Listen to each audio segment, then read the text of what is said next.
اگر آپ کچھ نہیں کر رہے تو کیا آپ ثواب کر رہے ہیں؟ یعنی مثلاً آپ کا میں کوئی گناہ نہیں کرتی، سب چھوڑ کے میں یہ بیٹھی ہوں، اللہ نے یہ آپ کو جسم و جان، روح، ایمان، یہ سب کچھ بیٹھنے کے لیے دیا، یہ جرم نہیں ہے؟ سب کچھ رکھ کے پھر بیٹھ جائیں آپ، یہ بھی تو ایک گناہ ہے۔ تو اگر ہم کچھ بھی نہ کریں تو بھی ہمیں غلط کام کر رہے ہیں، اور اب کچھ کرتے ہیں تو بھی غلطی ہوتی ہے، چلتے ہیں تو پھسلتے ہیں، ٹھوکریں لگتی ہیں، دونوں حال تو چین کہیں نہیں ہے۔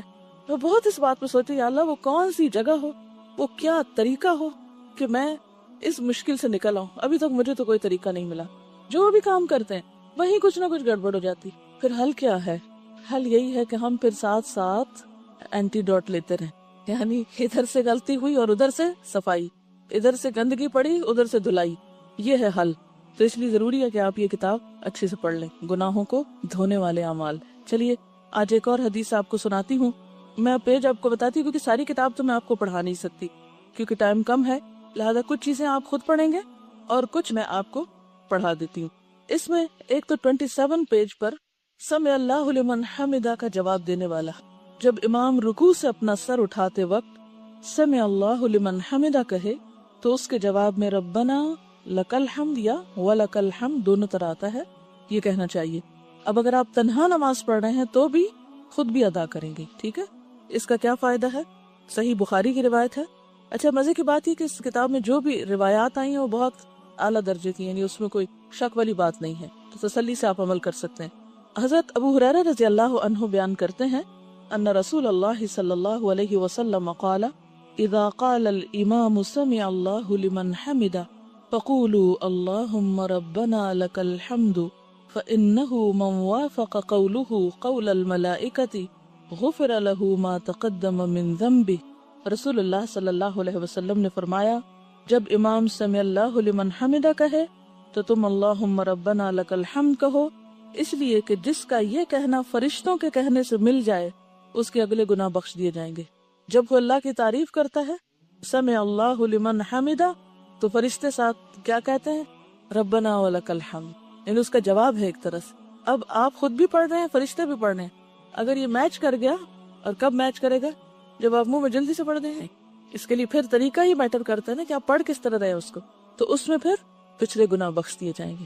تو نماز بذات خود بھی گناہوں کی بخشش کا ذریعہ ہے، اور اس میں مزید کچھ تسبیحات وغیرہ پڑھنا وہ بھی۔ یہ حدیث آپ اپنے بہن بھائیوں کو، جیسے پہلے میں نے بتایا تھا نا، بچے جو نماز مسجد میں نہیں جاتے پڑھنے، ان کو جب آپ اس طرح کی بات بتائیں تو ذرا شوق اور دلا سکتے ہیں، کیونکہ اس میں لکھا ہے نا کہ اس فضیلت کا حقدار وہی انسان بنتا ہے جو مسجد میں باجماعت نماز ادا کرے۔ لیکن خواتین کے لیے پسندیدہ نماز ان کے گھر کی نماز ہے، لہٰذا اگر وہ خود پڑھیں گی تو انشاءاللہ وہ بھی محروم نہیں رہیں گی، لیکن شرط ہے کہ اچھی سے نماز پڑھی جائے۔ اس حدیث سے اس بات کا بھی پتہ چلا کہ فرشتے نماز کے وقت موجود ہوتے ہیں، آپ اکیلے نہیں ہوتے اس وقت، اور نماز پڑھنے والوں کے ساتھ تسبیح اور تحمید میں شریک ہوتے ہیں۔ اور اس سے یہ بھی پتہ چلتا ہے کہ رکوع سے سر اٹھانے کے بعد بندے کو تھوڑی دیر کے لیے رکنا اور مسنون دعاؤں کو پڑھنا چاہیے، یعنی رکوع کر کے کھڑے ہو کے ذرا سا ٹک جائیں، یہ نہیں کہ سمع اللہ لمن حمدہ اٹھتے ہوئے اور ربنا ولک الحمد سجدے میں جاتے ہوئے۔ عام طور پہ ہم ایسی نماز پڑھتے ہیں جلدی میں، سمع اللہ لمن حمدہ کہتے ہوئے کھڑے ہوں تو سر اٹھ جائے، ربنا ولک الحمد حمدا کثیرا طیبا مبارکا فیہ۔ اس تسبیح کی بھی بہت فضیلت ہے، کیونکہ نماز بخشش کا ذریعہ کب بنتی ہے؟ جب بندہ اس میں اللہ تعالیٰ کی خوب حمد و ثنا بیان کرتا ہے، تو یہ بھی مقام ہے حمد و ثنا بیان کرنے کا۔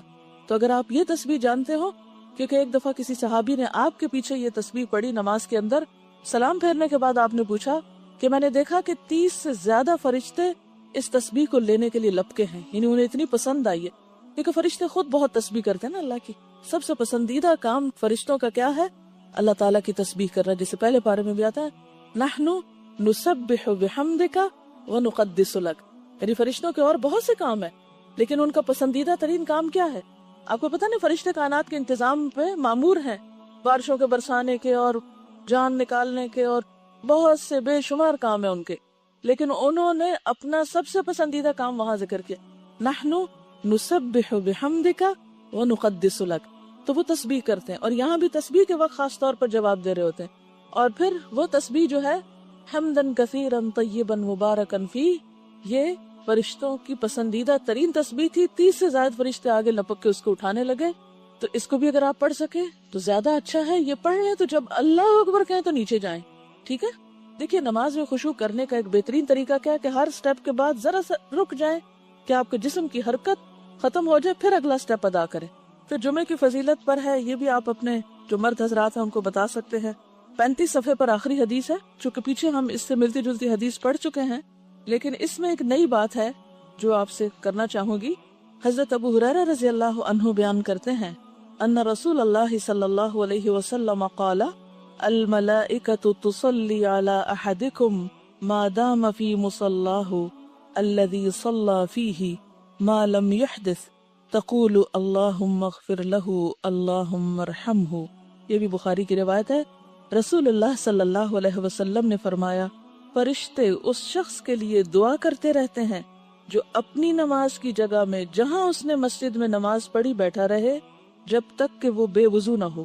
یعنی سلام پھیرنے کے بعد اگر آپ بیٹھ کے تسبیحات کر رہے ہیں، دعا مانگ رہے ہیں، اللہ کا ذکر کر رہے ہیں، اپنا محاسبہ کر رہے ہیں، وہیں بیٹھ کے قرآن پڑھنا شروع کر دیتے ہیں۔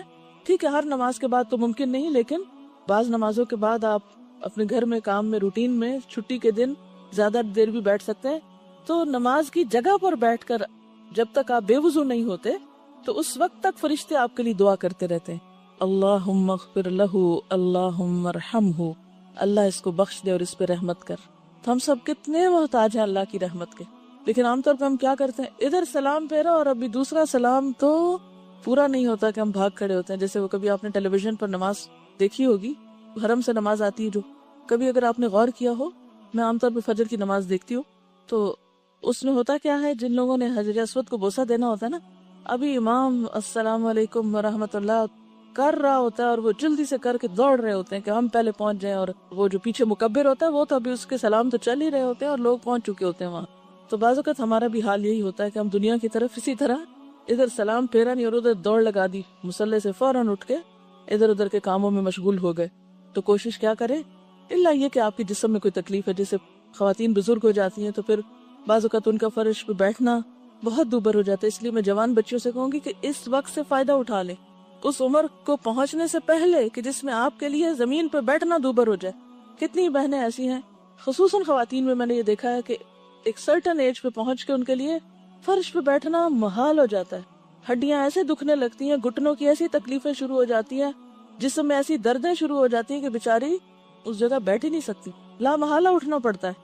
اب ظاہر ہے کہ عمر کے ساتھ ساتھ یہ مواقع پھر کم ہوتے جاتے ہیں نا، نیکیوں کی دوڑ بھی سست ہو جاتی ہے، اس طرح نہیں ہو سکتی۔ کیونکہ اکثر بچوں کو جب کہا جاتا ہے نا کہ اس عمر میں اچھے کام کرو، کہتے ہیں لو آپ نے اپنی تو ساری زندگی اور کاموں میں گنوا دی، ہمیں کہتے ہیں ابھی سے کرو۔ میں کہتی ہوں کہ یہ کیا عجیب بات کر رہے ہیں یہ بچے، یہ شکر نہیں کرتے کہ انہیں جلدی پتا چل گیا، انہیں تو کہنا چاہیے شکر ہے آپ کو لیٹ پتا چلا اور ہمیں جلدی پتا چل گیا، ہم لکی ہیں۔ یہ کہنے کی بجائے الٹا کہتے ہیں کہ لو آپ نے تو اتنی زندگی گمراہی میں گزاری اور ہمیں آپ کہتے ہیں ابھی سے کرو۔ کہ نیکیوں میں جلدی کرنے کو آپ ایک عیب کا کام سمجھتے ہیں، اپنی شان کے خلاف سمجھتے ہیں، شکر کیوں نہیں کرتے؟ کیا آپ خوش قسمت ہے پہلے پتہ چل گیا؟ اگر دنیا کی کسی چیز کا اگر ماں باپ کہنا کہ ہمارا بزنس تو وہ آفٹر 40 اتنا فلرش کیا تھا اور تم تو 20s میں یہ لے بیٹھے ہو، تو وہ آپ کہیں گے بہت لکی ہیں ہم کہ ہمیں 20s میں اتنا کچھ مل گیا جو ماں باپ نے 40s میں جا کے کمایا۔ دنیا کے لیے تو الٹے پیمانے ہیں ہمارے، لیکن دین کی بات ہو تو کہتے ہیں آپ تو 40 سال کے بعد یہ کر رہی تھی اور ہمیں کہتی ہیں 20 سال میں ہی کر لو۔ انتہائی ناسمجھی کی بات ہے، لیکن ظاہر ہے کہ ابھی ان کی ایج ایسی ہے کہ ان کو اتنی سمجھ نہیں آتی، مگر آپ طریقوں اور دلیلوں سے تھوڑا تھوڑا پیار سے، محبت سے، لاڈ سے سوچ بدل سکتے ہیں۔ اصل بات ہوتی ہے انسان کی سوچ بدلنا۔ اگر آپ اس میں کامیاب ہو جاتے ہیں تو پھر گھر والوں سے کچھ بھی کرانا مشکل نہیں ہوتا۔ ہم بازو کا چیزوں کو صرف ٹھوستے ہیں، یہ کرو یہ نہ کرو، یہ کرو یہ نہ کرو، پھر وہ اکتا جاتے ہیں ہم سے کہ یہ نہ نظر آئے ہمیں کہیں۔ تو اگر آپ ان کے ساتھ کنورسیشن کریں، ڈسکشن کریں، پوچھیں اور پھر آخر پہ جا کے ان کو فورس کریں تو وہ تو ٹھیک ہے۔ تو بہرحال بات یہ ہے کہ آپ لوگ اس ایج میں اگر ممکن ہو دن میں ایک نماز میں، ہفتے میں ایک دن اس عمل کو اپنی زندگی کا خاصہ بنا لیں کہ نماز کے بعد کچھ دیر مصلی پہ بیٹھ کے فرشتوں سے دعائیں لینی۔ اچھا اب آپ دیکھیں کہ ہم ہر وقت تلاش میں رہتے ہیں، کوئی نیک بندہ ہمیں ملے تو ہم اسے کہیں کہ تم ہمارے لیے دعا کرو، اس کو کہتے ہیں دعا کرو، اس کو کہتے ہیں، پھر اس سے وعدے لیتے ہیں اور اس کے اوپر بوجھ ڈالتے رہتے ہیں، اور اس بیچارے کے پاس اپنے لیے مانگنے کا بعض اوقات وقت نہیں ہوتا، دوسروں کے لیے کیا مانگے گا۔ اور ادھر فرشتے انتظار میں بیٹھے ہیں کہ تم ذرا خود مصلی پہ بیٹھو نا، ہم بھی تمہارے لیے دعا کرتے ہیں، اس کے لیے ہم تیار نہیں ہیں۔ اور اس کی بنیادی وجہ ہمیں خود بھی نہیں پتا کہ وہ ہمارے لیے کس وقت کون دعا کر سکتا ہے۔ تو فرشتوں کی دعا کا مستحق ہوتا ہے وہ شخص جو خود نماز پڑھ کے مصلی پہ بیٹھ جائے کچھ دیر، تو اس میں جلدی نہ کیا کرے، بہت دیر بھی نہ لگائے کہ گھر والے تنگ آ جائے، لیکن اپنا ایک خاص وقت بنائے ہر کام کا، ایک پرائیویٹ ٹائم جب لوگوں کو آپ کی ضرورت نہ ہو، ٹھیک ہے نا؟ مثلاً اگر فجر کے وقت گھر والے سو رہے ہیں، آپ ارلی اٹھ کے تو آرام سے بیٹھے ہوئے ہیں، یا مغرب کے بعد یا عشاء کے بعد بچے سو گئے، آپ نے نماز پڑھی اور آپ نے جو کچھ کرنا ہے ادھر مصلی پہ بیٹھ کے ہی کر لیں، یعنی اپنی دعائیں وہیں بیٹھ کے کر لیا کریں، قرآن پاک رکھ لیں، کوئی بک رکھ لیں، وٹ ایور. لیکن جب تک آپ اس مصلی پہ بیٹھے ہیں فرشتے آپ کے لیے دعائیں کر رہے ہیں، انجوائے کیا کریں. ہم تو اب کچھ اور کر رہے ہیں اور فرشتے ہمارے لیے دعا کر رہے ہیں. اپنا لیسن بیٹھ کے یاد کر لیا کریں، کچھ بھی اینی تھنگ. تو کم از کم روز ایک دفعہ، اتنا نہ ہو تو ہفتے میں ایک دن، چھٹی کے دن یا کوئی ایک دن جس میں آپ ذرا زیادہ دیر مصلی پہ بیٹھتے ہیں. ٹھیک ہے. پھر اسی طرح یہ بھی بڑی خوبصورت ہے 39 پیج پہ 100 مرتبہ سبحان اللہ کہنا.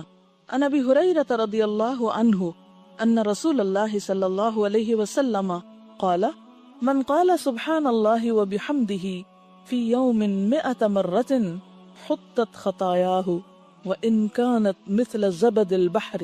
یہ بھی بخاری کی روایت.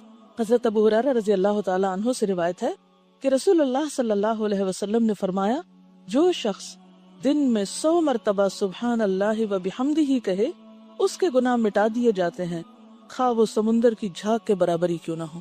اور سمندر کی جھاگ کے چھوٹے چھوٹے گناہ، جیسے آپ صلی اللہ علیہ وسلم نے حضرت عائشہ سے فرمایا تھا نا، عائشہ چھوٹے چھوٹے گناہوں سے بچتی رہنا، ورنہ وہ کیا کرتے ہیں، وہ ایک ڈھیر بن کے جلا ڈالتے ہیں، یعنی زیادہ ہلاکت خیز ہو جاتے ہیں.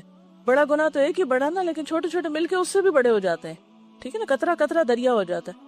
تو یہ جو سمندر کی جھاگ والی بات آتی تو میرے سامنے وہی ایک پکچر آ جاتی ہے کہ چھوٹے چھوٹے چھوٹے چھوٹے گناہ ڈھیر لگ گیا ان کا، جن کو ہم نے حقیر سمجھا وہ ایک بہت بڑی کوانٹٹی بن گئے.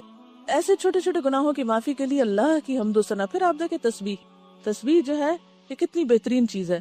لیکن مشکل پتہ کیا ہے، بات یہ ہے کہ دیکھنے کو یہ عمل بہت چھوٹا لگتا ہے اور آپ کہتے لو یہ کیا مشکل ہے، یہ تو میں آرام سے ہی کر سکتا ہوں. لیکن اصل بات یہ ہے کہ یہ اتنے آرام سے نہیں ہوتا. اصل مشکل پابندی ہے، روزانہ کرنا.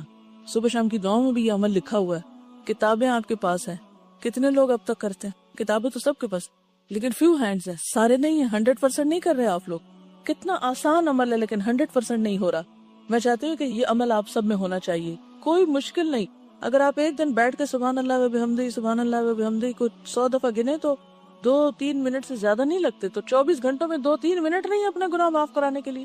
اس کا طریقہ کیا ہے؟ میں نے اس کا کیا حل نکالا ہے کہ جب میں اپنے گھر سے نکلتی ہوں اپنے پڑھانے کی جگہ پر جانے کے لیے، آفس جانے کے لیے، تو میں بیٹھتے ہی ایک اور کام کرتی ہوں.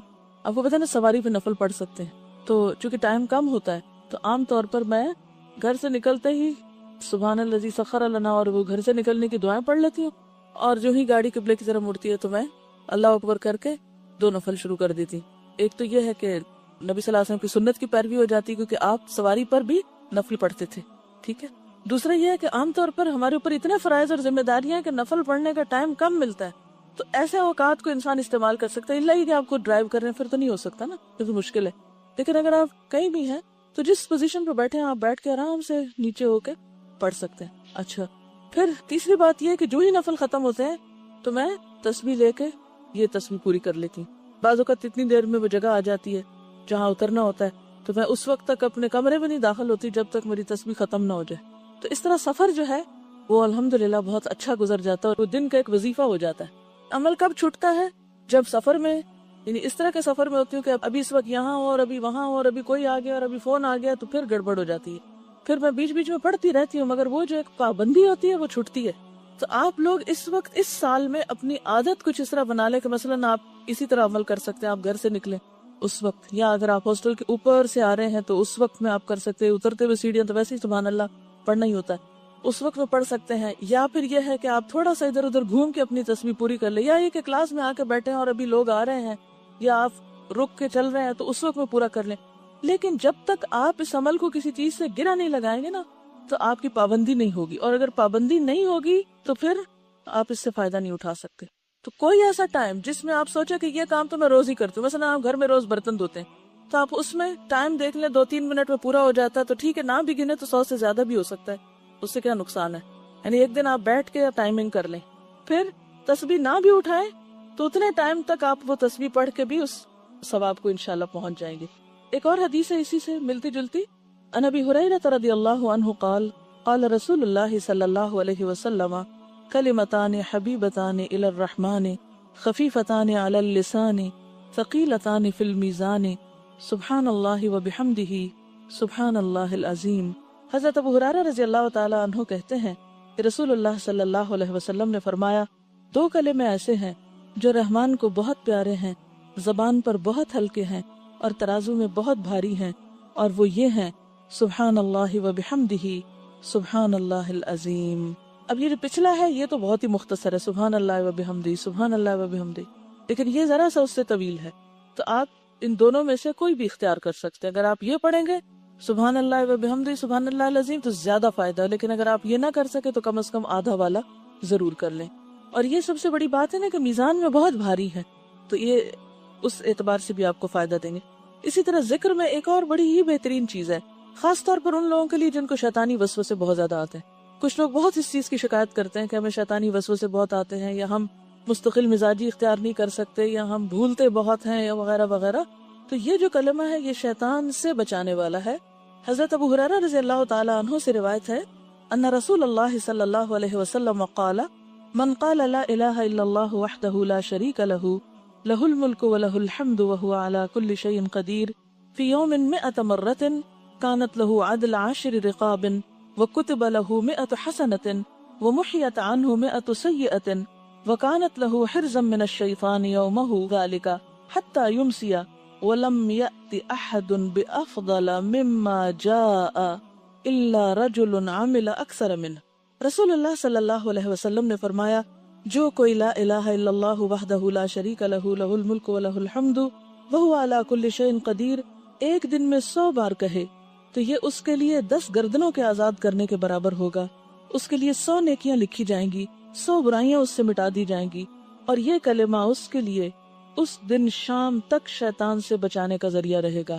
اور جو عمل لے کر یہ شخص آئے گا اس سے بہتر کوئی شخص عمل نہیں لائے گا سوائے اس آدمی کے جس نے اس سے زیادہ عمل کیا ہو۔ اور اگین پھر وہی بات ہے کہ کس کے پاس وقت ہے کہ 100 دفعہ یہ پڑھے؟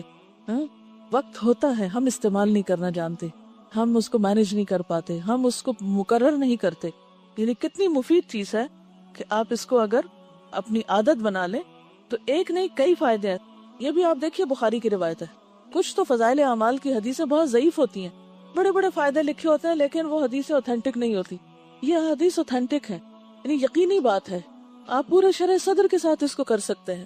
تو اس میں نمبر 1 10 غلام آزاد کرنے کا ثواب، نمبر 2 100 نیکیوں کا لکھا جانا، پھر نمبر 3 100 برائیوں کا مٹنا، اور نمبر 4 صبح سے شام تک شیطانی حملوں سے حفاظت، اور شیطان کی اکساہٹیں، وسوسے، اس کا بھلوانا، جو بھی کچھ شیطان دشمنی میں کرتا ہے، لوگوں کے درمیان فساد پھیلانا، ڈرانا، خوف دلانا۔ آپ کو پتہ ہے کبھی آپ قرآن پاک کی روح سے دیکھیں کہ شیطان کیا کیا کرتا ہے؟ کوئی ایک اسائنمنٹ ان کو دے دیں کسی وقت، قرآن کو ذرا دوبارہ سے پڑھ کے دیکھیں کہ اس میں کیا کیا لکھا ہوا ہے، یعنی شیطان کیا کیا کرتا ہے۔ الشیطان یعدکم الفقر ویأمرکم بالفحشاء، انسانی الشیطان بھلواتا ہے، پھر اسی طرح ینزغ بینکم فساد ڈلواتا ہے، یعنی اور بھی اس کے بہت سے کام ہیں۔ شاید شیطان کے ہتھ کنڈوں میں کچھ چیزوں کا ذکر بھی ہو، مجھے نہیں اب یاد کیونکہ 5 سال ہو گئے اس لیکچر کو۔ تو اینی ہاؤ اب شیطان کے جتنے بھی وار ہیں ان سارے واروں سے یہ کلمہ آپ کو انشاءاللہ محفوظ رکھے گا۔ یعنی آپ کے اندر ایک ایمان کی ایسی طاقت ہوگی شیطان آپ کے اوپر آ نہیں سکتا۔ اور یہ جو لوگ یہ شکایت کرتے ہیں ان کو جن چمٹے میں اور معلوم نہیں کون کون ان کے پاس آتا ہے اور جاتا ہے، ان سب کو بھی اس سے خلاصی ہو سکتی ہے۔ یعنی جو اس قسم کی گفتگو فرمائے ان کو بھی یہ نسخہ بتایا کریں کہ آپ یہ عمل کریں اور پھر بتائیں، کیونکہ نبی صلی اللہ علیہ وسلم کی بات سے بڑھ کر سچی بات کس کی ہو سکتی ہے؟ اچھا جناب، اگر یہ 100 دفعہ نہ کہہ سکیں تو کم از کم 10 دفعہ کہہ لیا کریں، کیونکہ 45 پیج پر آخر میں یہ حدیث دیکھیے، حضرت ابو ایوب انصاری رضی اللہ تعالی عنہ نبی صلی اللہ علیہ وسلم سے روایت کرتے ہیں، من قال لا الہ الا اللہ وحدہ لا شریک لہ لہ الملک ولہ الحمد وہو علی کل شیء قدیر 10 مرار کان کمن اعتق 4 انفس من ولد اسماعیل۔ یہ صحیح مسلم کی روایت ہے، جو شخص 10 مرتبہ یہ کلمہ کہے لا الہ الا اللہ وحدہ لا شریک لہ لہ الملک ولہ الحمد وہو علی کل شیء قدیر، وہ اس شخص کی طرح ہوگا جس نے اسماعیل علیہ السلام کی اولاد سے 4 شخص آزاد کیے۔ یعنی اس کا صرف اتنا فائدہ ہے اگر 10 دفعہ پڑھے، لیکن اگر آپ کسی بھی طرح اپنے آپ کو پابند کریں، اور اس ایج میں تو آپ کے اوپر کوئی بہت بڑے مسئلے مسائل نہیں ہیں، گھر جاتے وقت واپسی پہ اگر آپ یہ باندھ لیں، ایک تسبیح کر لیں، آتے وقت سبحان اللہ و بحمدہ ہی کر لیں اور جاتے وقت لا الہ الا اللہ وحدہ کی کر لیں، اور اگر ایک دن آپ ٹائمنگ کر لیں، مثلا آپ خود ڈرائیونگ کر رہے ہیں تو آپ کو پتا ہوگا اتنے منٹ میں گھر آتا ہے اور اتنے منٹ میں پڑھ کے یہ کلمہ 100 دفعہ ہو جاتا ہے، تو پھر بھی اس سے آپ کو فائدہ ہوگا۔ اسی طرح نماز کے بعد جو تسبیحات پڑھی جاتی ہیں اس میں 33 مرتبہ سبحان اللہ، 33 مرتبہ الحمدللہ، 33 مرتبہ اللہ اکبر کہنا، اور 100 کی تعداد پوری کرنے کے لیے لا الہ الا اللہ وحدہ لا شریک لہ لہ الملک و لہ الحمد وہو علی کل شیء قدیر پڑھنا۔ اس کی ساری خطائیں معاف کر دی جائیں گی، اگرچہ وہ سمندر کی جھاگ کے برابر ہی کیوں نہ۔ اب آپ دیکھیں کتنی آپشنز آپ کو دی جا رہی، آپ ایک کام کر لیں، وہ نہیں کر سکے دوسرا کر لیں، وہ نہیں کر سکے تیسرا کر لیں، لیکن کچھ نہ کچھ تو کریں۔ خوش قسمت ہے وہ جن کو یہ سب کرنے کی توفیق ہو جائے، کیونکہ یہ توفیق کی بات ہے، مشکل نہیں ہے، بہت ٹائم نہیں لگتا۔ ٹائم مینج کرنا خود سیکھیں، کیونکہ ذکر جو ہے وہ الذین یذکرون اللہ قیاما وقعودا وعلی جنوبہم، تینوں حالتوں میں کیا جا سکتا ہے، کھڑے بھی، بیٹھے بھی، لیٹے بھی۔ آپ کام کر رہے ہیں، آپ کچھ بنا رہے ہیں، صفائی کر رہے ہیں، کچھ بھی کرتے ہوئے آپ ذکر کر سکتے ہیں، صرف یہ ہے کہ آپ کو باندھنے کی اور پابندی کی ضرورت ہے۔ اور اس میں بھی میں نے خود دیکھا تھا 1.5 منٹ لگتا ہے یہ تسبیحات پڑھنے میں، اور ثواب کتنا زیادہ ہے۔ اور ایک اور بات یہ کہ آپ نے دیکھا ہوگا کہ نماز پڑھ کے جیسے آپ تھوڑا سا تھک جاتے ہیں نا، تو بیٹھ کے جب تسبیح کرتے ہیں تو آپ اس سے ایک طرح سے آرام بھی تھوڑا سا کر لیتے ہیں، یعنی نماز کے بعد فرض نماز آپ نے اچھی سے پڑھی اور پڑھنے کے بعد آپ تھوڑا سا فیل کرتے ہیں جیسے آپ you feel tired a little bit، یعنی فزیکلی، تو آپ یہ تسبیح پڑھ لیں، تو پھر دعا کر لیں، تو اس سے آپ کو اور زیادہ اطمینان اور سکون نصیب ہوگا۔ اور اسی سے ملتی جلتی حدیثیں جو ہیں یہ مزید بھی موجود ہیں، یہ آپ کے خود پڑھنے کے لیے میں نے چھوڑ دی ہیں۔ اور اس میں خاص طور پر رات کے وقت سوتے وقت اگر یہ تسبیحات پڑھی جائیں، خصوصاً تھکاوٹ کے بعد، آپ بہت تھک گئے ہیں، آپ کو نیند نہیں آ رہی، آپ تسبیح پڑھنا شروع کریں، پوری ہونے سے پہلے ہی سو جائیں گے۔ میں نے اکثر ہی تجربہ کیا، ایسا سکون آتا ہے کہ پتہ نہیں چلتا کتنی پڑھی گئی اور کتنی نہیں۔ حضرت فاطمہ سے متعلق یہ حدیث ہے، ان کو تسبیحات فاطمہ بھی اسی وجہ سے کہا جاتا ہے۔ حضرت فاطمہ رضی اللہ تعالیٰ عنہا نے یہ شکوہ کیا کہ چکی پیسنے سے ان کے ہاتھ پہ نشان پڑ گیا ہے، اور وہ نبی صلی اللہ علیہ وسلم کے پاس ایک لونڈی مانگنے کے لیے آئیں۔ اتفاق سے نبی صلی اللہ علیہ وسلم نہ ملے تو انہوں نے حضرت عائشہ سے اپنے آنے کا مقصد بیان کیا اور چلی گئی۔ جب نبی صلی اللہ علیہ وسلم تشریف لائے تو حضرت عائشہ نے آپ سے حضرت فاطمہ کے آنے کا ذکر کیا۔ حضرت علی رضی اللہ تعالیٰ عنہ بیان کرتے ہیں کہ نبی صلی اللہ علیہ وسلم ہمارے پاس اس وقت تشریف لائے جب ہم اپنے بستروں پر سونے کے لیے جا چکے تھے۔ میں نے آپ کو دیکھ کر اٹھنا چاہا، لیکن آپ نے فرمایا اٹھو نہیں، اپنی جگہ رہو۔ آپ تشریف لا کر ہم دونوں کے بیچ میں بیٹھ گئے، میں نے آپ کے پاؤں کی ٹھنڈک اپنے سینے میں محسوس کی۔ آپ نے فرمایا میں تم دونوں کو ایسی ترکیب نہ بتاؤں جو تمہارے لیے ایک خدمتگار سے بڑھ کر ہو۔ جب تم دونوں اپنی خوابگاہ میں اپنے بچھونوں پہ جانے لگو تو 33 بار اللہ اکبر کہو، 33 بار سبحان اللہ اور 33 بار الحمدللہ۔ یہ عمل تمہارے لیے ایک خدمتگار سے بڑھ کر ہوگا، یعنی کوئی خدمتگار تمہیں دبائے بیٹھ کے تو اس سے بہتر ہے کہ تم یہ تسبیحات پڑھ کر سو جاؤ۔ اچھا، اس میں 2-3 اور باتیں بھی پتہ چل رہی ہیں۔ نمبر 1 حضرت فاطمہ رضی اللہ تعالیٰ عنہا کا اپنے ہاتھوں سے کام کرنا۔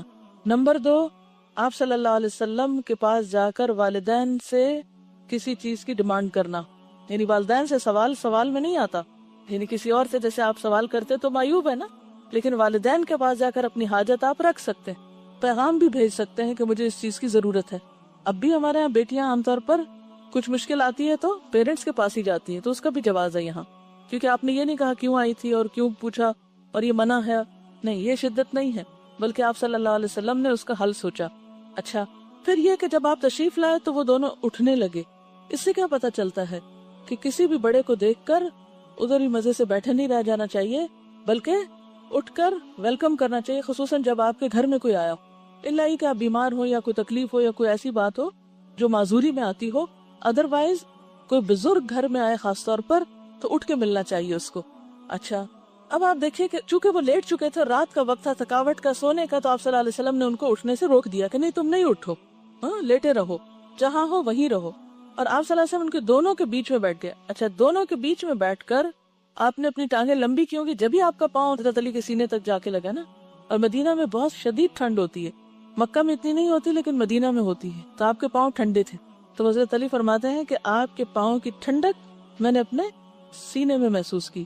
اور پھر آپ نے فرمایا میں تم دونوں کو ایسی ترکیب نہ بتاؤں جو تمہارے لیے خدمتگار سے بڑھ کر ہو، اور تم یہ تسبیح پڑھ لیا کرو۔ کس سے یہ پتہ چلتا ہے کہ ذکر الہی ہماری جسمانی تھکاوٹ کا بھی علاج ہے، ثواب کا ثواب اور سکون کا سکون۔ اور آپ فرمائیے، بالکل، یہ کہتے ہیں کہ جب ہم یہاں کورس کرتے ہیں تو لوگ ہم سے پوچھتے ہیں کوئی اچھی سی بات بتائیں، تو اچھی باتوں میں یہ ایک نسخہ کوئی آپ ان کو بتا سکتے ہیں. ان سے پوچھ لیا کریں آپ کام کر کے تھک تو نہیں جاتے یا بیکار رہ کے تھک تو نہیں جاتے. یہ کچھ لوگ کام کر کے تھکتے اور کچھ بیکار رہ کے بھی تھکتے ہیں. جو لوگ وظیفے پوچھتے ہیں اوتھینٹک مصنون بہترین وظیفے ہیں. ایسا ہے کہ میں نے اپنے بچوں کو عام طور پہ سفر میں ہی ذکر سکھایا ہے. مثلاً ہم عمرے پہ جا رہے تھے تو اس وقت میرے بیٹے کی عمر رکھا 3 سال تھی شاید. اب 3 سال کے بچے کو آپ کس طرح سکھائیں؟ تو میں نے یوسف اسلام کی وہ جو پوئم ہے نا اللہم صلی علی محمد والی جو ہے، تو بائی روڈ کافی سفر ہم کر رہے تھے تو میں نے مسلسل وہ کیسٹ پلے رکھی. اچھا اس میں سن کے درود شریف یاد کر لیا اس میں سے. اب کیا ہوا کہ جب ہم مدینہ میں گئے تو مسجد میں انٹر ہونے سے پہلے میں نے بتا دیا کہ دیکھو یہ پروفٹ کی ماسک ہے اور اس میں آپ کی قبر بھی ہے اور ایسے اور ویسے سب کہانی سنا دی. اور پھر اس میں پتہ کیا پڑھتے ہیں؟ وہ پڑھتے ہیں وہ جو گاڑی میں سنا تھا نا. اچھا یقین کریں کہ جو دروازے سے وہ میری انگلی پکڑ کے انٹر ہوا، جب تک ہم وہاں نہیں پہنچے وہ درود شریف پڑھتا گیا کیونکہ وہ سن کے اس کے کانوں کو اتنا لگ چکا تھا کہ اس کو پڑھانے میں بار بار کہنے کی ضرورت ہی پیش نہیں آئی. ہاں تو اسی طرح اگر آپ اس طرح کی کیسٹس پلے کر کے تسبیحات یا دعائیں، اب دعاؤں کی مزید کیسٹس بھی آئی ہیں جس میں دعائیں سکھائی گئی ہیں، تو میرے خیال ہے شاید یہاں اسٹال پہ اویلیبل بھی ہوں گے، نہیں تو کراچی سے منگوا سکتے ہیں. تو ایسی چیزیں سفر کے دوران اگر بچوں کو سنوا دی جائیں یا گھر میں لگا دے صبح چند دفعہ بھی سنیں گے تو وہ جو صبح میں سنا ہوتا ہے نا وہ سارا دن منہ پہ دہرائی آتی رہتی ہے. دوسرا یہ ہے کہ میں چھوٹی چھوٹی تسبیحاں یا کوئی اس طرح کی بیگ میں رکھتی تھی. بچے جب چھوٹے تھے سفر کرتے تھے تو تھوڑی دیر میں ہی پوچھنے لگتا ہے کب آئے گا، لاہور کب آئے گا، فلانی جگہ کب آئے گی. ابھی چڑھے نہیں اور سوال شروع ہو گیا. بڑی پھر مشکل ہوتی ہے نا روک کے رکھنا.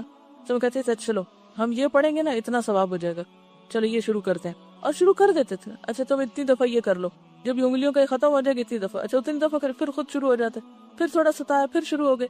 تو اس سے یہ ہوتا ہے کہ پھر عادت بھی ہو جاتی ہے. جو یہ بچے گاڑی میں بیٹھیں گے ان کو عادت ہو جائے گی کہ اب یہ ذکر کا ٹائم آ گیا ہے. اچھا پھر میں نے کسی کا پڑھا کہ وہ اپنے بچوں کے ساتھ جب سفر کرتے تھے، بہت پہلے کسی بزرگ کا واقعہ تھا کہ وہ انہیں کہتے تھے اچھا وہ درخت جب تک آتا ہے نا تو تم سبحان اللہ پڑھ لو، اچھا وہ فلانی جگہ وہ عمارت جب تک آتی ہے تو تم یہ دعا پڑھ لو جب تک یہ نہیں کہ بہلانے کے مختلف طریقے ہو سکتے ہیں نا. ایک تو یہ کہ آپ کہتے ہیں ذکر کرو، اس سے نہیں ہوتا. اس میں کہ چلو پہلے ہم یہ پڑھتے ہیں اس کا یہ فائدہ ہے. پتہ ہے اس سے کیا ہوگا؟ بچے بازو کو کچھ چیزوں کو مطالبہ کر رہے ہوتے ہیں یا کچھ، تو مختلف طریقے ہو سکتے ہیں. دیکھیں جھوٹ کا عنصر شامل ہو. یہ یاد رکھیے کہ دین کے نام پر جھوٹ بولنا قطعاً جائز نہیں. بعض مائیں کیا کرتی ہیں بچوں سے چیز چھپا کہتی چڑیا لے گئی. یہ غلط ہے. کہاں چڑیا لے جا سکتی ہے؟ کتنا کامن جھوٹ ہے یہ.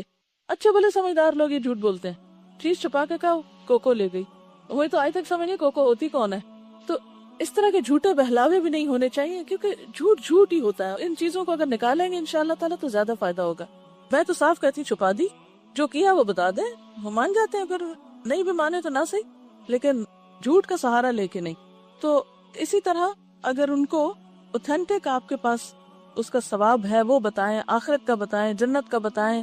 اور میں تو ہوتا کہ جب بچوں کو نہلاتی تھی نا تو نہلاتے ہوئے ان کے ہاتھوں سے بہت میل اترتی نا، بچے مٹی میں ہاتھ ڈالتے تو ساتھ ساتھ جیسے نماز کی عادت یا کچھ جیسے اب نماز پڑھتے نا اسی طرح میل اترتی ہے. یہ کرتے ہیں تو یوں ہوتا ہے. ماں سب سے بہترین معلم ہو سکتی ہے اپنے بچوں کے لیے کہ ان کو نیچرل وے میں سکھائے.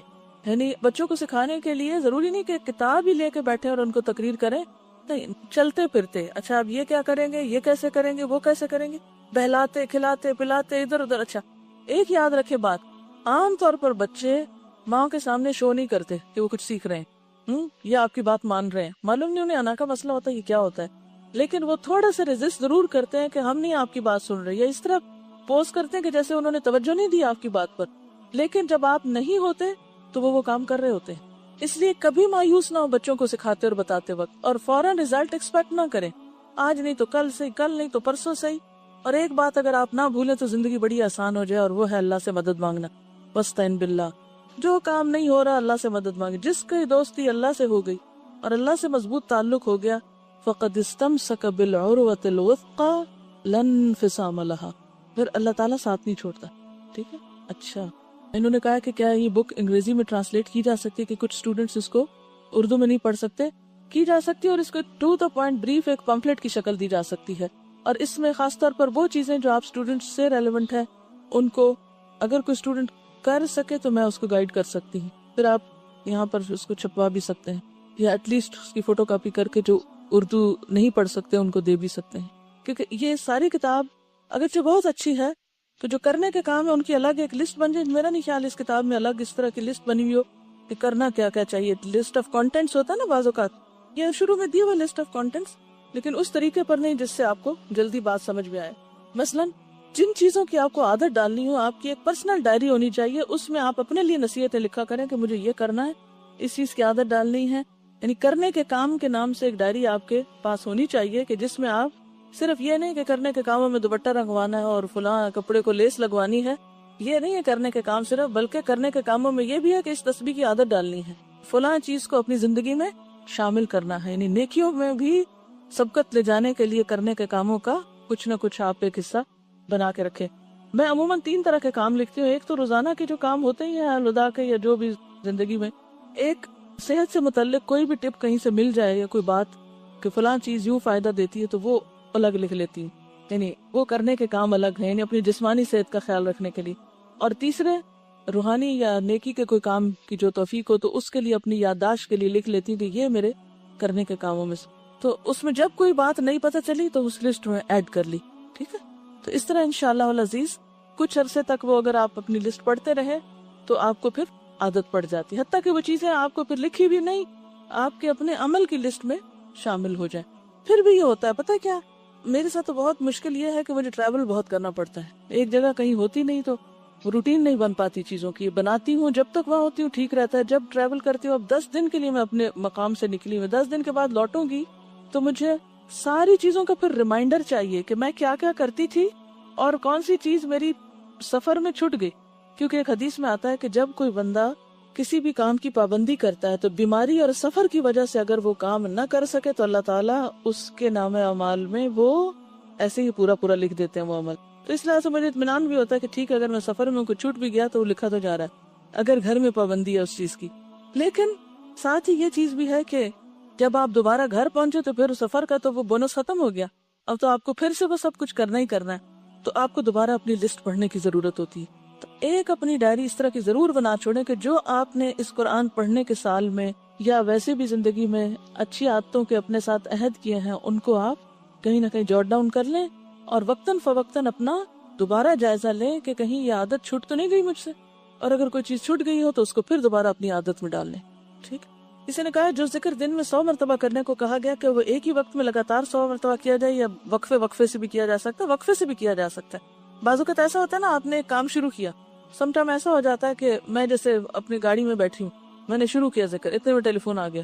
اب آپ دیکھیں کہ اگر کسی نے ٹیلی فون کیا تو ہو سکتا ہے اس میں بھی کوئی مسئلہ پوچھے مجھ سے تو میرا بہت ثواب جمع ہو جائے.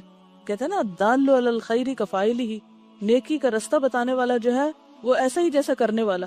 تو اس لیے عام طور پہ میں ٹیلی فون کال سے گھبراتی نہیں ہوں, اگر میرے پاس وقت ہو. وقت نہ ہو, جیسے اب کلاس میں بیٹھی ہوں تو اب تو میں اٹینڈ نہیں کر سکتی نا, تو میں کوشش کرتی ہوں کہ میکسیمم میں لوگوں کے سوالوں کے یا مسئلے مسائل کے جواب دے دوں.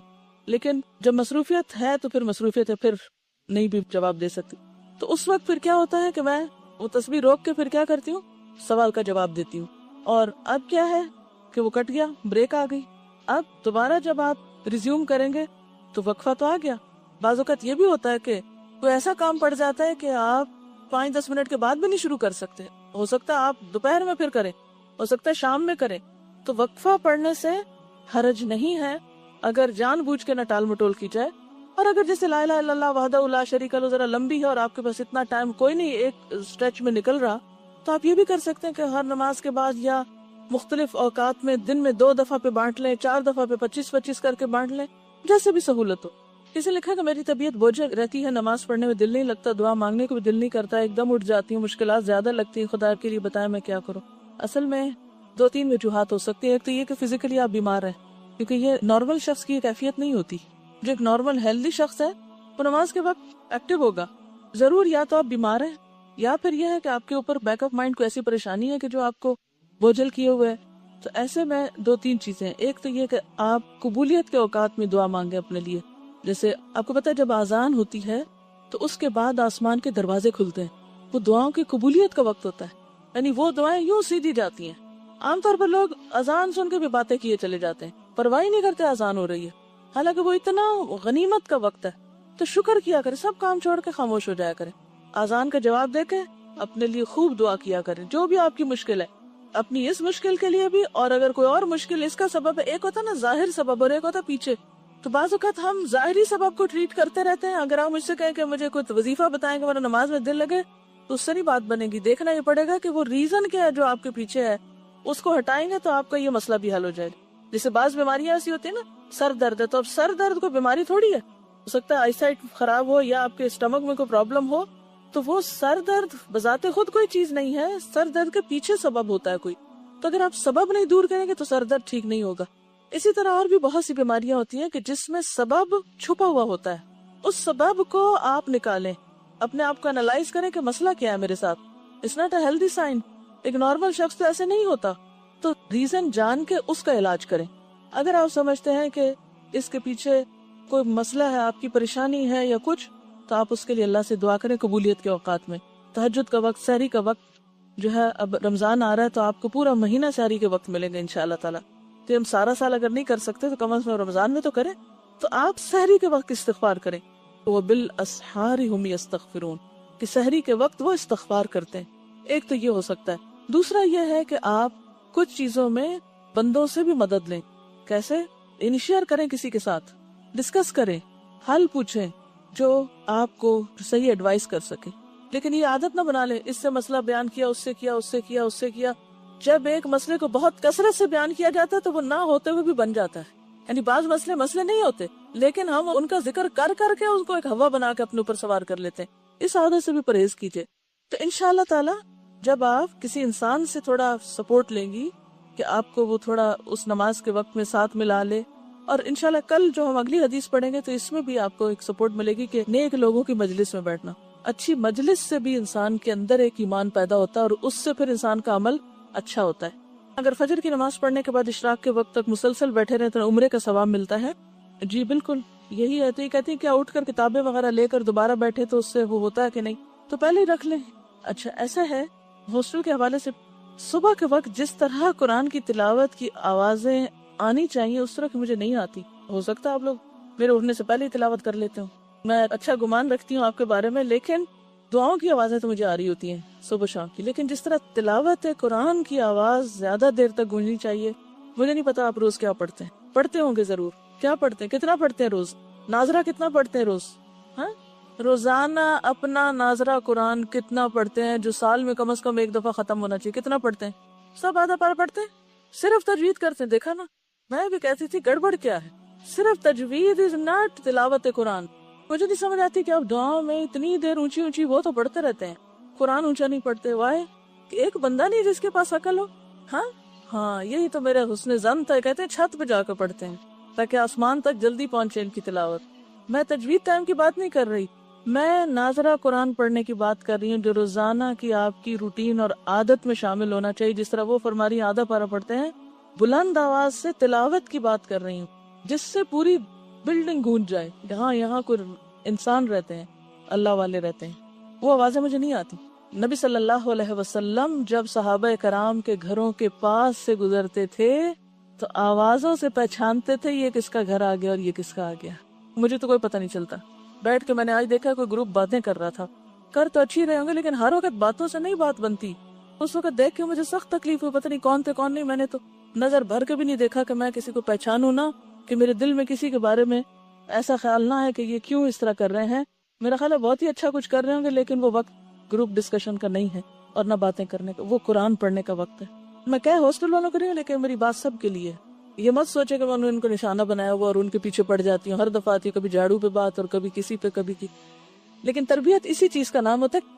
پہلے تو میں ہاسٹل کے اندر رہتی ہوتی تھی نا, تو میں بہت کچھ اور بھی دیکھتی رہتی تھی, لیکن اب مجھے چانس کم ملتا ہے. کسی صاحبہ کو میں نے دیکھا کہ وہ باہر کوریڈور میں نکل کے بال کنگھی کر رہی ہیں. وہ سخت پریشانی ہے کہ دوسرے گھر میں سے اگر کوئی دیکھ رہا ہوگا تو کیا بنے گا. ہم سب خواتین کے لیے یہ بات ہے, وہ صرف اس خاتون کے لیے نہیں ہے. اس پر بیٹھی ہوگی, کہیں سن رہی ہوگی, میں نے نہیں پہچانا وہ کون تھی. لیکن کیا گھر میں آپ بالکنی میں نکل کے بالوں کی کنگھی کریں گے؟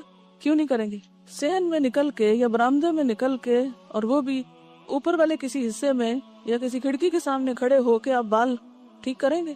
کیوں نہیں کریں گے؟ وجہ کیا پتا راستے سے کوئی مجھے دیکھ رہا ہو, کیا پتا کسی اور گھر کی کھڑکی سے کوئی مجھے جھانک رہا ہو. میں اتنی سستی ہوں کہ سب کے سامنے بال پھیلا کے کھڑی ہو جاؤں اور لوگ مجھے دیکھیں. وائے کیوں مجھے دیکھیں؟ آپ کو اپنے آپ کی کوئی فکر نہیں؟ آپ کو اپنی کوئی قدر و قیمت نظر نہیں آتی؟ آپ کیوں ہر ایک کے لیے اویلیبل ہوں؟ کہ آپ ان کو نظارہ کروائیں. مجھے پتا ہے میرے لفظ بہت سخت ہے، لیکن مجھے سمجھ نہیں آتی. میں کہتی ہوں کہ عورت تو اتنی قیمتی چیز ہے کہ اس کا حسن ہر ایک کے لیے نہیں ہے اور ہر ایک کو دکھائے. کیوں ہم اپنی نمائش کریں؟ تو ایسی جگہوں سے بھی پرہیز کریں کہ جہاں آپ کی نمائش ہونے کا اندیشہ ہو. ٹھیک ہے نا؟ اب اگر کوئی اور آپ کو دیکھتا ہے تو گناہ کس پہ جائے گا؟ اس پہ کہ آپ پہ؟ اس پہ تو جائے گا اگر اس نے نئی نگاہ پھیری، لیکن اس سے زیادہ آپ پہ جائے گا کہ آپ سبب بنے. آپ نے فتنے کو دعوت دی. ہو سکتا ہے آپ بے سمجھی میں ہی کھڑے ہو سکتا ہے آپ سوچ رہے ابھی تھوڑا تھوڑا اندھیرا ہے، لیکن اگر اس اندھیرے میں مجھے کارنر سے نظر آ رہا ہے تو سامنے والی کھڑکی تو مجھ سے کم فاصلے پر ہے. کوئی چوکیدار جاگ رہا ہو، کوئی سڑک سے گزر رہا ہو، کوئی کہیں سے، تو میرا خیال ہے یہ معیوب عمل ہے. ٹھیک ہے نا؟ مجھے نہیں پتا وہ جو بھی تھا، وہ مت سوچے کہ میں ان کا کوئی عیب کھول رہی ہوں، لیکن میں ایک جنرل سی بات کر رہی ہوں کہ یہ معیوب عمل ہے کہ ہم جہاں آدمی کھڑے ہوں وہاں کھڑے ہو جائیں کنگھی کرنے، یا جہاں سے پتا ہو ہمیں یہاں سے کوئی گزر سکتا ہے. ہمیں خود اپنے آپ کو بچانا چاہیے. ٹھیک ہے؟ دوسری بات یہ ہے کہ صبح کے وقت ہر ایک کو مناسب آواز سے قرآن اونچا پڑھنا چاہیے. اونچا پڑھنے کا کیا فائدہ ہوتا ہے؟ آپ کو ایک انرجی ملتی. قرآن شفا ہے، آپ کی بہت سی بیماریوں کا علاج ہے. یہ جو روحانی اور یہ بوجھل ہیں اور دل نماز میں نہیں لگتا، ان سب کا بھی علاج ہو جائے گا اسی میں. ٹھیک ہے؟ اور صبح کے وقت میں کوئی ڈسکشن گروپ نہ رکھا کریں. صبح کے وقت باتوں کا وقت نہیں ہوتا، وہ اتنا روحانی نورانی وقت ہوتا ہے کہ جس میں ہمیں اللہ سے زیادہ رابطہ رکھنا چاہیے ذکر کے ذریعے. ٹھیک ہے، اگر آپ کا امتحان ہے آپ پڑھ لیں، کوئی حرج نہیں، پڑھیں آپ. اسی طرح آپ کو پتا کہ اس وقت ہمارے جسم میں میکسیمم ہارمونز ریلیز ہو رہے ہوتے ہیں. پورا انرجی کا وقت ہوتا ہے، پورا ایک قوت کا وقت ہوتا ہے. اس وقت کو آپ اگر مطالعے میں گزارتے ہیں ویل اینڈ گڈ، پڑھ لیجئے، کوئی حرج نہیں. لیکن بیسٹ کیا ہے کہ کم از کم 1 ربع قرآن. اگر 1 ربع بھی کریں گے 4 دن میں سے 12 ہو جائے گا. آپ یہ دیکھیے کہ آرام سے سال میں پھر رمضان سے رمضان تک آپ کا روزانہ ایک سموتھ ناظرے کا جو ہے نا قرآن ختم ہو جائے گا، اگر بیچ میں سے چھٹیاں وٹیاں پیریڈز کی وہ سب نکال دیں. اور باقی یہ ہے کہ صبح شام کی جو دعائیں ہیں وہ ایک دفعہ ایک جگہ بیٹھ کے بلند آواز سے چند دن تو پڑھیں سیکھنے کے لیے، لیکن باقی پھر یہ ہے کہ آپ کو اپنی اپنی پڑھنے کی عادت ہونی چاہیے. کیوں؟ ساری زندگی آپ نے ہاسٹل تھوڑی رہنا ہے کہ سب کے ساتھ مل کے آپ راگ لگائیں گے تو تب آپ، کیونکہ پھر عادت اس طرح ڈیولپ ہو جاتی ہے. پتہ ہے آپ کو جو کام جیسے کرتے رہے نا اس کی عادت پڑ جاتی ہے، اور پھر اس عادت سے نکلے تو ہم ٹوٹ پھوٹ جاتے ہیں، پھر عادت نہیں رہتی ہماری. تو انڈیپینڈنٹ رہیں، دوسروں پہ ڈیپینڈ مت کریں. آپ کو اپنی عبادات میں، اپنے نفسیاتی مسائل میں، اپنی روحانی قوت میں سیلف موٹیویٹڈ اور انڈیپینڈنٹ ہونا چاہیے. ٹھیک ہے کسی وقت انسان گھبرا جاتا ہے، دوسرے پہ بھی سہارا لے لیتا ہے، لیکن ہر وقت سہاروں کی تلاش میں نہ رہا کریں. اللہ کو اپنا سہارا بنائیں. جس نے اللہ کا سہارا تھام لیا اس نے مضبوط کڑا تھام لیا، جس کو کبھی نہیں ٹوٹنا. بندے سب کمزور ہیں. تو کیا کہا ہے میں نے، کیا کرنا ہے سویرے؟ کم از کم 1 ربع. اگر آپ آدھا پارا بھی پڑھ سکتے ہیں تو بہت اچھا. اٹ ڈیپینڈس کہ آپ کے پاس ٹائم کتنا ہے. ٹیسٹ نہ ہو تو زیادہ پڑھ لیں، ٹیسٹ ہے تو آپ، لیکن ربع سے کم پہ نہیں جائیں. قرآن کی روانی اتنی ہو جائے گی انشاءاللہ. 2 طرح کے لوگ میں نے زندگی میں دیکھے ہیں، کہ وہ جو ریگولر قرآن کی تلاوت کرنے والے ہیں اور ایک اس کی عادت نہ رکھنے والے. دونوں کے قرآن کی قرات میں فرق ہوتا ہے. جو ریگولر نہیں کرتے وہ ضرور بھولتے ہیں قرآن پڑھتے وقت، زبر زیر کی غلطی کریں گے، کہیں جتنی مرضی کی تجوید سیکھ لیں. میں نے بہترین سے بہترین مقابلے کرنے والوں کو عام زندگی میں قرآن کی آیتیں غلط پڑھتے ہوئے سنا ہے. سب سے بڑی وجہ یہ کہ روز نہیں پڑھتے. جو روز پڑھتا ہے وہ غلطی نہیں کرتا، کیونکہ قرآن اس کو ایسے نگاہوں کے سامنے ہوتا ہے. نبی صلی اللہ علیہ وسلم نے فرمایا اقرأ القرآن فإنه یأتی یوم القیامت شفیعا لأصحابہ. قرآن پڑھا کرو کیونکہ قیامت کے دن قرآن اپنے پڑھنے والوں کے لیے، اپنے دوستوں کے لیے، صاحب کس کو کہتے ہیں؟ ساتھی. اپنے دوستوں کے لیے سفارشی بن کے آئے گا. ٹھیک ہے، صبح کا مانتے سب اپنی جگہ. پھر ربع کے لیے کتنے منٹ لگیں گے؟ صبح ایک دفعہ آپ دیکھ لیں کہ آپ کے ٹائم میں کتنے منٹ لگتے ہیں. ٹھیک ہے، ہاسٹل میں رہنے میں بہت سے کام اکٹھے کرنے میں فائدہ ہوتا ہے، لیکن ہر کام اکٹھے نہ کیا کریں. ہر کام اکٹھے انڈیویجول لائف بالکل ہی ختم ہو کر رہ جاتی ہے. کچھ ٹائم انڈیویجول بھی ہونا چاہیے جس میں آپ اپنے آپ کو سیلف خود پابندی کرا سکیں. یہ نہیں کہ آپ کے پیچھے ایک ڈنڈا لے کے لگے ہوئے ہیں، ادھر کھڑے ہو جاؤ ادھر کھڑے ہو جاؤ، ہر وقت بکریوں کی طرح ہانکا جا رہا ہے. یہ کیا زندگی ہے؟ ٹھیک ہے نا؟ آپ خود باشعور انسان ہیں، آپ کو بس ٹارگٹ دینا چاہیے بھی یہ کام آپ نے کرنا ہے، اور اس کے بعد آپ خود کر کے آئیں. میرے خیال ہے نہیں کرتے ہوں گے نا، پھر اسی لیے انہوں نے حل سوچا ہوگا کہ آپ کو اکٹھے ہی کر کے نظروں کے سامنے بٹھا کے پھر آپ سے کروایا جائے. تو آپ کیوں موقع دے کہ آپ کو ساتھ اس طرح کا سلوک ہو؟ یہ کہہ رہی ہیں کہ اکثر لوگ تو خود ہی کرتے ہیں، سب کام کر لیتے ہیں، لیکن چند لوگ نہیں کرتے، تو ان کا کیا کیا جائے؟ اچھا مجھے یہ بتائیے کہ امر بالمعروف اور نہی عن المنکر کس کی ذمہ داری ہوتی ہے؟ سب کی ہے کہ نہیں؟ کنتم خیر امت، یہ تو اب سب نے پڑھ لیا ہے نا. تو یہ جو ذمہ داری ہے نا امر بالمعروف اور نہی عن المنکر کی، یہ صرف وارڈن کی نہیں ہوتی، یہ صرف ماں کی نہیں ہوتی، یہ صرف بڑوں کی نہیں ہوتی، یہ سب کی ہوتی ہے. اگر کوئی شخص غلط کام کر رہا ہے، رول نہیں فالو کر رہا ہے، یا کوئی توڑ رہا ہے یا کچھ، آپ کا کیا فرض بنتا ہے؟ جا کے وارڈن کو شکایت کریں جلدی جلدی، یا ٹیچر کو شکایت کریں. کوئی شخص غلطی کر رہا ہے، آپ کیا کریں گے؟ اسی وقت پیچھے پڑ جائیں گے، 10 لوگ آ جائیں گے اس کو امر بالمعروف کرنے. کیا کریں گے؟ پہلے تو جائزہ لیں گے مسئلہ کیا ہے، مسئلہ سمجھے بغیر ہاتھ مت ڈالے، ناکامی ہوگی. آبزرو کریں بات کیا ہے، کوئی شخص ایک کام کیوں نہیں کر رہا، چاہے آپ کا بچہ ہے، چاہے آپ کی کوئی دوست ہے، چاہے کوئی بھی ہے. پہلے خوب جائزہ لیں کہ اس شخص کا مسئلہ کیا ہے. مسئلہ سمجھ کے پھر آپ دیکھیں کہ وہ ہمدردی کا مستحق ہے یا ڈانٹ کا مستحق ہے یا پھر کسی اور مدد کا مستحق ہے. کیا کرنا چاہیے اس کے ساتھ کہ اس کو اس دلدل سے کھینچ کے باہر نکالا جائے. لا تعلق انسانوں کی طرح ہمیں نہیں رہنا چاہیے ایک دوسرے کے ساتھ. ہر مسلمان کا دوسرے مسلمان پہ حق ہے. اگر آپ اس کلچر میں جیئیں گے، یہاں جیئیں یا کہیں اور، تو آپ ایک کامیاب انسان کے طور پر جیئیں گے. آپ کو پتا ہے کہ جو لوگ والمؤمنون والمؤمنات بعضهم اولیاء بعض یأمرون بالمعروف وینہون عن المنکر ویقیمون الصلاۃ ویؤتون الزکاۃ اولئک سیرحمهم اللہ اولئک هم المفلحون. ایسے لوگوں پہ اللہ کی رحمت آتی ہے جو اس کلچر میں جیتے ہیں. کس کلچر میں؟ امر بالمعروف اور نہی عن المنکر کے، کہ لوگوں کو نیکی پہ لگانا، اور اگر کوئی غلط کر رہا ہے تو اس کو پیار سے محبت سے کسی نہ کسی طرح، ہر ایک اپنی نگاہ کھلی رکھے، ہر ایک کے اوپر لازم ہے. یہ نہیں کہ کوئی غلط کر رہا ہے تو آپ جلدی سے دوڑے اور اس کی شکایت کر کے آئے اور ایک لمبا سا خط لکھے فلاں لڑکی تو یہ اور یہ غلط کام کرتی. یہ نہیں طریقہ. طریقہ کیا ہے؟ اس کی مدد کریں. انصر اخاک ظالما او مظلوما، اپنے بھائی کی مدد کرو خواہ ظالم ہو یا مظلوم. مری کا سفر کیسا گزرا؟ کیونکہ ہمیں مری جانے کا بہت شوق ہے.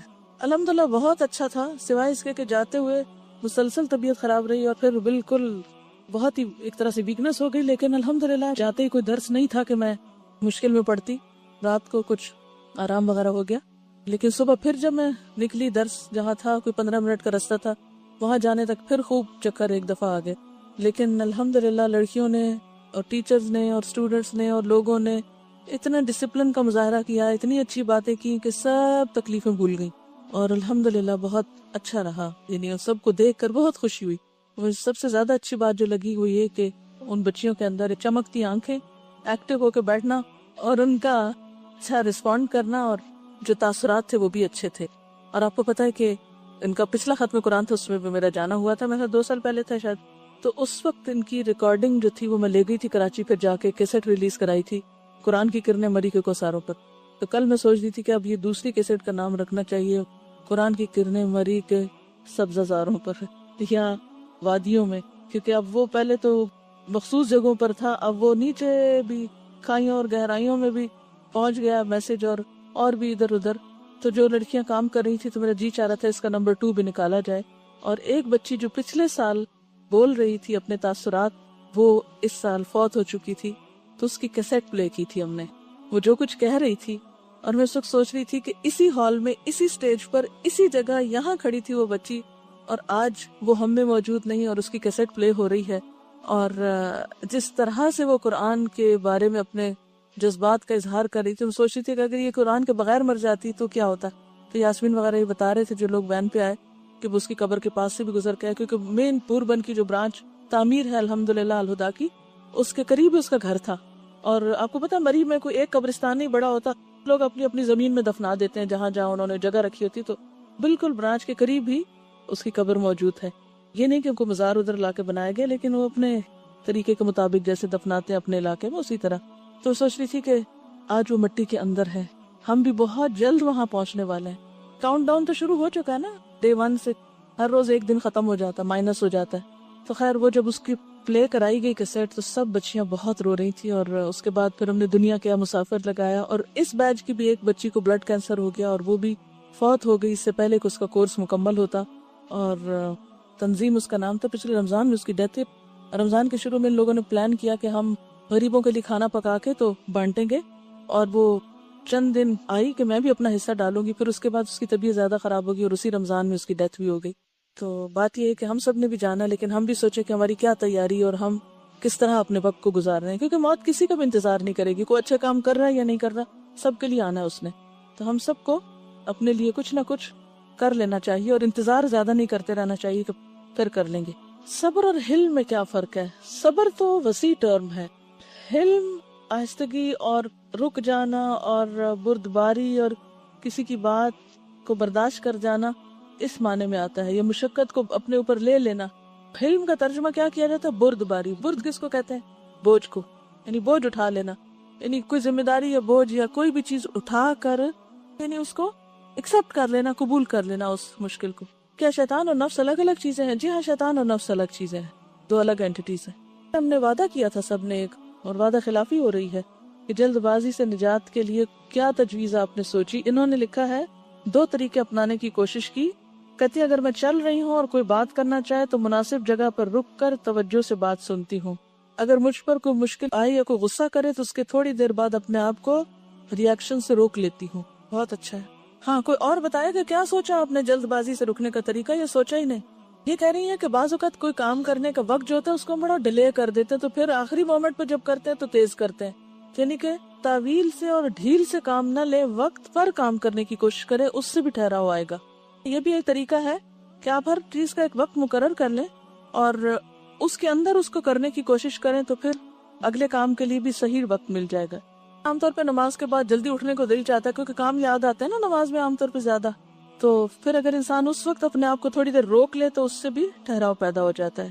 یہ کسی نے چھوٹا سا ایکسپیرینس لکھا ہے، کہتی ہیں کہ میں اپنی خالہ کے گھر گئی تو ان کی 6 سال کی بیٹی نے مجھے اور میری والدہ کو سلام نہ کیا۔ اس کی بڑی بہن نے اسے کان سے پکڑا اور کہا سلام کرو۔ میرے ذہن میں آیا جب اس بچی کو سلام کا شعور ہی نہیں تو اس کا کیا قصور۔ میں نے گھر آ کر بہت سوچا، پھر آخر میں نے ان کی مدر کو کال کیا، بات کی کہ اگر آپ کو واقعی دلچسپی ہے کہ بچے کچھ دین پہ عمل کریں اور جانیں تو سنڈے کے دن صرف 1 گھنٹہ مجھے دے دیں۔ میں نے 2-3 فیملیز کو کال کیا اور آخر 10 بچے اکٹھے ہو گئے۔ اب آنے والے سنڈے کو میری پہلی کلاس ہے جس میں ان کو دین کی باتیں اور چھوٹی چھوٹی دعائیں یاد کراؤں۔ وہ بچے بھی خوش ہیں، تو ہمیں کسی بھی نیک کام کے انتظار میں دیر نہیں کرنا چاہیے کہ ڈپلومہ ملے گا تو کریں گے۔ آپ بھی بچوں کو گائیڈ کر سکتے ہیں کیونکہ رسول اللہ صلی اللہ علیہ وسلم بچوں سے بہت پیار کرتے تھے۔ اچھی بات ہے، لیکن بچوں کو آپ بہت زیادہ بوجھل نہ کیجیے گا بڑی باتوں سے، کہانیوں سے شروع کریں، اور کہانیوں میں سے حضرت آدم علیہ السلام کا واقعہ شروع کریں۔ قصص القرآن بہت زبردست طریقہ ہے بچوں کی اصلاح کا، کیونکہ سٹوری ٹیلنگ جو ہے وہ بچوں کو اٹریکٹ بھی کرتی ہے، اور اسی سٹوری میں آپ ان کے کردار کو واضح کر کے عمل کی طرف لے جا سکتے ہیں انہیں، اور ساتھ چھوٹی چھوٹی سنتیں بتا سکتے ہیں انہیں۔ یہ لکھتے ہیں کہ I don't know how but hadith of رسول اللہ صلی اللہ علیہ وسلم has brought a dramatic change in my personality. I have become more patient, calm and peaceful. Advance course میں آج کل میرے خیال ہے صحیح بخاری چل رہی ہے، اس میں کوئی شک نہیں۔ اس دفعہ میں نے جو رمضان پروگرام ریکارڈ کرایا ان کی تھیم ہے لقد من اللہ علی المؤمنین اذ بعث فیہم رسولا من انفسہم یتلو علیہم آیاتہ ویزکیہم ویعلمہم الکتاب والحکمہ وان کانوا من قبل لفی ضلال مبین۔ تو اس آیت کو میں نے پچھلے 2 ہفتوں میں میرے خیال ہے کم از کم 100 دفعہ سنا ہوگا، یعنی گنتی میں کمی بیشی ہو سکتی، زیادہ بھی ہو سکتا اور کم بھی، لیکن بہت زیادہ سنا میں نے اسی آیت کو ریپیٹڈلی۔ اب جب اس بات پر آتی تھی میں کہ یتلو علیہم آیاتہ فائن ہو رہا ہے، یعلمہم الکتاب ہو رہا ہے، الحکمت نہیں ہو رہا، اس درجے کا نہیں ہو رہا، تو مجھے اس بات کا شدت سے احساس ہوا کہ مجھے یعنی قرآن پاک تو میں نے کافی سال پڑھایا، لیکن کچھ وقت اب مزید مجھے حدیث پڑھانے میں لگانا چاہیے، کیونکہ اللہ تعالیٰ نے قرآن پاک میں ان دونوں چیزوں کا ساتھ ساتھ ذکر کیا ہے، یعلمہم الکتاب والحکمہ۔ تو جیسے کتاب کی تعلیم ہے، اسی طرح حکمت کی تعلیم ضروری ہے، اور یہ حکمت، یہ وزڈم کی باتیں کیا ہیں؟ نبی صلی اللہ علیہ وسلم کے جو اقوال ہیں، اور اسی لیے وہ جو قال رسول اللہ صلی اللہ علیہ وسلم والی کتاب، آج کل کراچی میں وہ کتاب پڑھا رہی ہوں میں، ابھی پوری تو نہیں ہوئی لیکن بہت کم ابھی پڑھایا ہے، کیونکہ ایک دفعہ میں ایک ہی حدیث پڑھا پاتی، اور اس میں یزکیہم کا بھی الحمدللہ کچھ نہ کچھ سلسلہ جاری رہتا ہے، لیکن مجھے واقعی جس چیز کی شدت سے کمی ہوئی وہ حکمت کی تعلیم تھی۔ آپ کے کورس میں جس کا پورشن بہت کم ہے، اور اس کے لیے ایڈوانس کورس میں آتا ہے ایک بڑا پورشن، لیکن کوشش ہم یہ کر رہے ہیں کہ ایسا سلیبس تیار ہو جائے جو آپ کو اس ڈپلومہ کورس میں قرآن کے ساتھ ساتھ الگ طور پر ان ڈیٹیل تھوڑا وزڈم لٹریچر بھی دیا جائے۔